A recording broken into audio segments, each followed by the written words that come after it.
بسم اللہ الرحمن الرحیم۔ السلام علیکم۔ دبئی کے اندر ایک انوکھا واقعہ یہ ہوا کہ ایک شخص نے دبئی کے ہاسپٹل کی نرس کو ہاسپٹل کے اندر بہت زور سے تھپڑ مارا، اور اس کے جو کان کی جو آواز سننے کی ہے وہ سماعت کم ہو چکی ہے، اور اب اس نرس نے جو ہے عدالت میں کیس درج کر دیا کہ اس نے مجھے تھپڑ مارا ہے۔ اس شخص نے عدالت کو بتایا کہ میری جو والد صاحب تھے اس ہاسپٹل میں ایڈمٹ تھے اور ان کا علاج چل رہا تھا، اور ان کی غفلت کی وجہ سے ڈاکٹروں کی تو اس کی ڈیتھ ہو گئی۔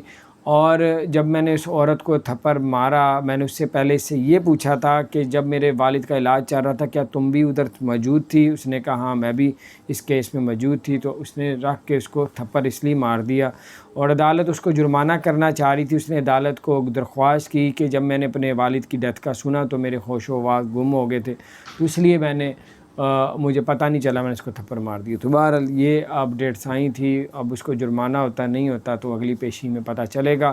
اور اللہ تعالیٰ خیر کرے۔ چینل کو سبسکرائب نہیں کیا وہ سبسکرائب کر دیں، بیل آئیکن پریس کر دیں تاکہ نئی سی اپڈیٹس آپ تک